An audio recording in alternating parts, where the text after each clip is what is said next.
Okay, so I was just saying that I've got the lower arm copies with the line art and the color art going in front of the body, and then I've got the lower arm copy for the underlay going underneath the body. But this isn't going to help me unless I actually cut the piece of the arm that's in front, because I want to hide that one. And the thing is, though, that I probably don't want to ruin the copy that I've already got here or the drawing that I've already got here. So I want to create a new drawing to do this. And so with that drawing layer selected, I can just sort of search for it down in my timeline. And I did that with the O shortcut. Shift-O sometimes works as well, so just depending on whichever one you want. And I'll go to the frame where I want this to switch. And on this frame now, I can create a new drawing just by duplicating the drawing. And because these are clone layers, you'll notice when I duplicate the drawing on one clone, it duplicates it on all clones because they're all sharing the same artwork. So now if I check out what the artwork is looking like here, what I want to do is I want to use my cutter tool to cut out some part of the arm that I don't want to see on the upper layers. But I do need to leave some of it there because if we look at the joint, I still need to have this piece at the top that's going to cover up the lines for the joint, or else it will look bad. So, but with my line art layer selected, I can just select the piece of artwork that I want to delete, and then I can just hit delete. And I will do the same thing on the color art layer. I'll select the part of it that I want to delete, and then I'll hit delete. And do you see right away when I do that, now the arm is behind. And it's showing up behind because it's using now that version or that copy that's going behind the body that has the completed artwork on it. And then the copies that are in the front that don't have anything showing now are not going to show up. So that's how that works. And then of course the last step in this process is at the point when that hand is coming over the body, you also want to go ahead and turn the hand off.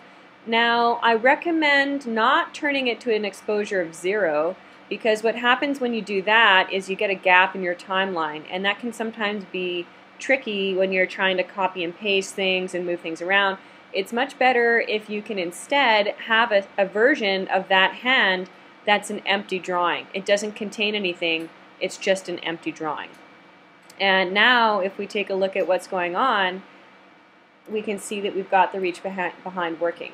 So as I zoom out there, I can see he's sticking his arm behind his back.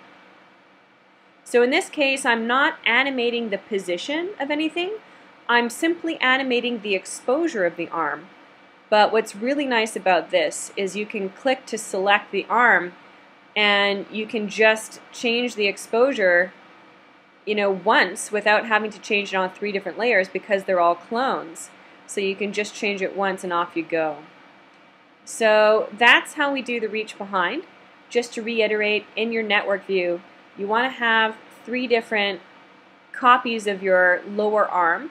You'll have one clone of your lower arm that has only the color art selected, one copy that has the line art selected, and one copy that has the underlay selected.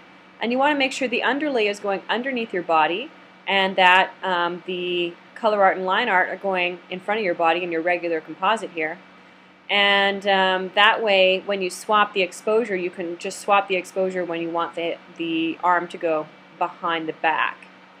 So hopefully that was okay and wasn't too in-depth or too complicated. Let me know how that was, and if you want me to go back and explain in more detail, I can do another tip and trick or another tip of the week about how to actually rig the arm joint, because that might not be something that you've gone over, and rigging the arm joint is something that is a good thing to know how to do. So let me know if you want to see that.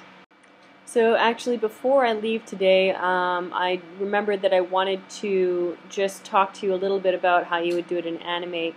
And this is one of the reasons why using something like Animate Pro or Harmony makes your life a lot easier to do animation, because having this built-in compositing gives you the chance to use these techniques that you just can't with a layer-based system. So there is not going to be an easy way to do it in Animate like you can in Animate Pro.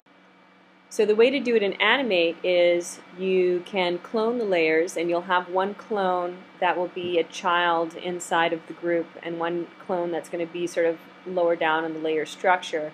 And you can try to repeat exactly what I did here with Animate Pro, but it's going to be a lot trickier to do that.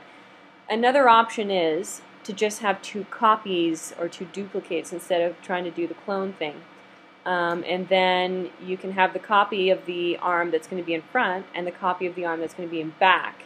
And instead of swapping them both at the same time like you can with a clone, you can always go back and swap the exposure on each drawing individually. So that would be a thing to try. I think you're just going to have to experiment with different techniques to see what's going to work the best for you on the reach behind for Animate. But I think probably a copy is going to work a little bit easier than a clone there, because you don't have the same level of depth. And you also in Animate don't have the 4 different sublayers like you do in Animate Pro and Harmony. You don't have the color art, line art, and underlay and overlay. You just, if you're using Animate Advanced Art mode, you can get color art and line art, but you will never be able to get all 4. So it's better to do a copy of the arm that's going to be in front and a copy that will be behind, but you will have to swap individually the exposure. So hopefully that gives you some ideas of what to try when you're working out in Animate.